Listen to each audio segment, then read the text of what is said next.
Amigos televidentes, a nuestro espacio de opinión. 4 años de negociaciones llegaron a puerto durante la cumbre de París 2015. Un nuevo acuerdo global que insta a los países a mantener temperaturas saludables para sus habitantes marca un giro de timón en la forma en como los líderes mundiales abordan los temas ambientales. Para discutir sobre eso estamos con el ministro de Ambiente, Daniel Ortega, en nuestro espacio de opinión. Bienvenidos.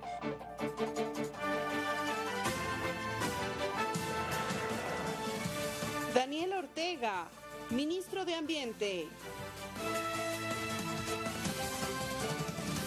Muy buen día. Ya alguna semana frente al ministerio, cuéntenos con qué se ha encontrado. Muy buenos días, Fernando, y a través de ustedes a los amigos y amigas que nos escuchan en casa. 1 mes y medio de gestiones, 1 mes y medio de luchas, de retos que creo lo hemos asumido con un gran compromiso, reconociendo que además esta es una oportunidad para la juventud que el presidente Correa ha brindado desde el Ministerio de Ambiente. Estuvimos en París, en la COP de Cambio Climático, uno de los principales hitos en este primer mes de gestión. Debemos reconocer sin duda que se han avanzado en los diálogos a nivel internacional con respecto a cómo enfrentar esta amenaza. Y si bien es cierto han llegado a un puerto, la pregunta del día de hoy es si han llegado a un puerto realmente seguro. El cambio climático es la principal amenaza que confronta a la humanidad a nivel internacional, no solo por cuanto afecta los ecosistemas vulnerables como las Islas Galápagos, y les vamos a contar cómo, sino porque afecta justamente a los más pobres. Y es un tema de justicia climática, es un tema de justicia ambiental, como lo ha posicionado el presidente Correa. Nuestra evaluación, sin embargo, de la COP es que no se alcanzaron significativos y ambiciosos resultados y que el acuerdo no es suficientemente vinculante para hacer que las economías más contaminantes reduzcan su efecto global. Ahí vamos justamente, porque Ecuador ha asumido un rol propositivo, a diferencia de años anteriores, durante, digamos, en este escenario de protección del ambiente, y ha hecho propuestas como la Corte Internacional Ambiental, de la que hablaremos un poco más adelante, pero lo importante es que esta es la segunda propuesta que hace Ecuador en temas ambientales a la comunidad internacional, que la acerca a la comunidad internacional. Sin embargo, la primera no fue bien recibida. Hablo de la iniciativa Yasuní TT. ¿Qué garantiza que esta sea recibida de otra manera? Se han dado pasos agigantados. La iniciativa Yasuní TT se centraba alrededor de un concepto, el de emisiones netas evitadas. Es decir, cómo podemos compensar a los países en desarrollo, los países pobres, que pueden brindar un servicio ambiental internacional. Esto es la purificación de la atmósfera, la retención de los gases de efecto invernadero. Y ese concepto es el mismo concepto que nosotros aplicamos también con Sociobosque, el pago por la conservación. El pequeño propietario, dueño de la tierra, que también tiene un bosque, se le paga $30 por hectárea para conservarlo. Ese principio que nosotros aplicamos a nivel internacional, el presidente Correa también lo ha presentado a nivel internacional. Es el concepto de emisiones netas evitadas, se ha discutido durante la COP y va a seguir siendo parte de los diálogos hacia adelante. Si bien es cierto, la iniciativa Yasuní TT como tal no fue respaldada a nivel internacional de manera directa con recursos, el posicionamiento que le permitió al Ecuador. Al final del día los recursos eran lo que concretaba la iniciativa, ¿no? O sea, esa es justamente mi pregunta. ¿Qué garantiza que ahora sí llevemos esta iniciativa a una clave que le resulte atractiva a los grandes líderes mundiales, a la gran comunidad internacional interesada en temas de biodiversidad y de ambiente? Me parece que el tema central fue la corresponsabilidad. Ecuador aportaba con gran parte de esta iniciativa, el 50% en términos económicos y en términos de reducción de emisiones, y el resto le correspondía a la comunidad internacional compensarnos económicamente.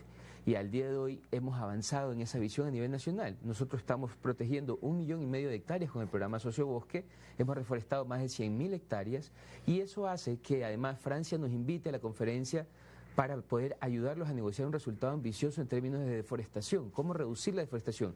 Si uno mira el Acuerdo de París en su totalidad, tal vez carece de fortaleza y ambición, pero cuando uno mira el componente que tiene que ver con bosques, tuvimos un resultado muy valioso.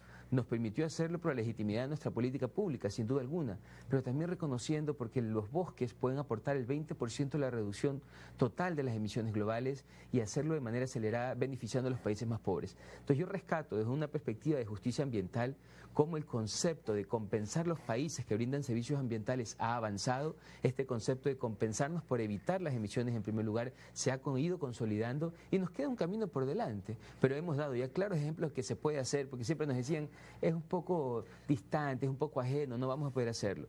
Tal vez el Yasuní como tal no terminó de despegar, pero confiamos que el concepto va a seguir avanzando en este periodo post-París. Y esta noción de responsabilidad es divididas y proporcionales al daño ambiental que se causa, cómo fue recibido, porque obviamente los países que mayor daño ambiental generan no van a querer no van a querer responder en la proporción del daño ambiental que causa. Sí.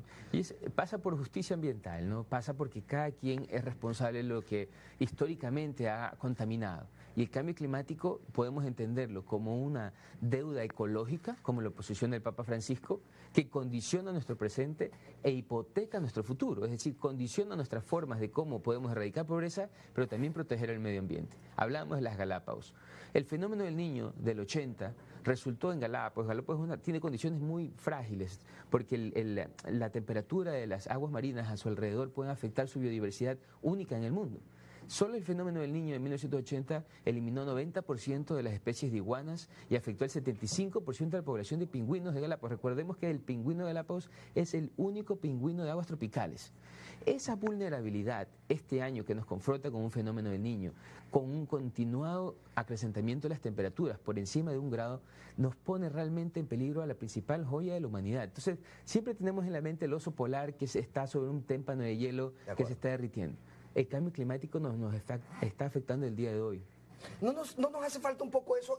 Y me refiero como sociedad, ¿no? Aterrizar este tipo, a veces uno habla de conservación, habla de emisiones, habla de términos que a lo mejor la ciudadanía no comprende del todo. Son nociones a lo mejor un poco más académicas, un poco más de discusión en estos eventos a nivel académico. Pero aterrizando a términos reales, ¿cómo mejora la calidad de vida este tipo de programas de recuperación ambiental y de la biodiversidad? En términos reales, en términos del día a día. Y hablamos exclusivamente, y vamos a pasar ese tema, por ejemplo, de la gente que habita en las riberas del Estero Salado en Guayaquil. Así es.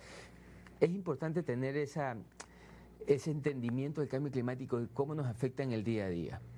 En el Ecuador, el 40% del Cotopaxi ha desaparecido. Ese es el efecto directo del cambio climático. Recordemos que muchas de nuestras fuentes de agua dependen del Cotopaxi, depende de todos nuestros glaciares. Si uno va a los Ilinizas, a la Antisana, la capa glaciar casi ha desaparecido. Y lo mismo uno lo puede ver, también ha afectado a la producción de mango, ha afectado a la producción de banano, está constantemente afectándonos económicamente, ambientalmente.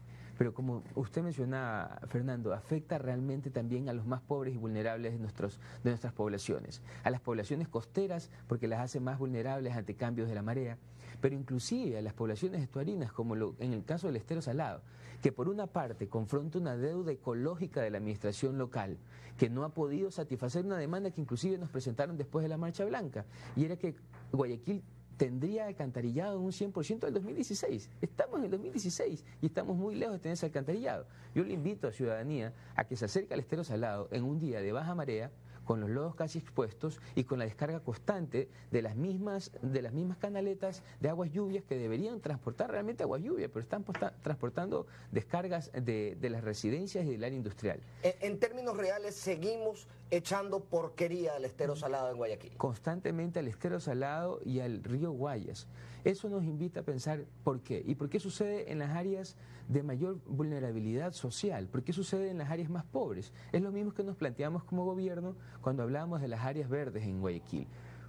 Es una deuda de 20 años de esta administración local y al día de hoy todavía no cumplimos el nivel mínimo que plantea la OMS, que es de 9 metros cuadrados por habitante. El Parque Samanes aporta 851 hectáreas a la ciudad, pero aún así nos quedamos cortos, y nos quedamos cortos allá en Bastión Popular, en las áreas con mayor densidad poblacional, porque si uno se va a otras áreas de Guayaquil con mejores condiciones económicas, seguramente tiene mejores condiciones.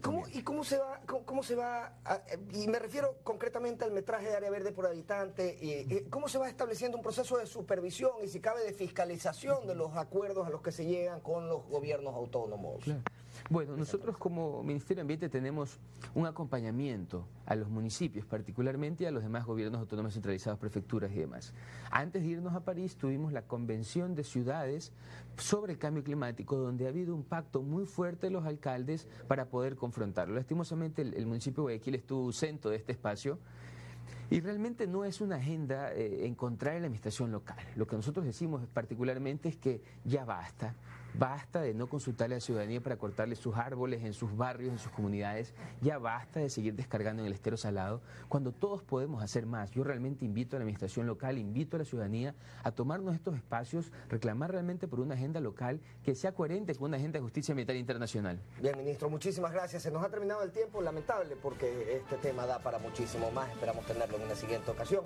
Nosotros nos vamos con nuestros compañeros de la comunidad en Quito y en Guayaquil y volvemos en un momento más.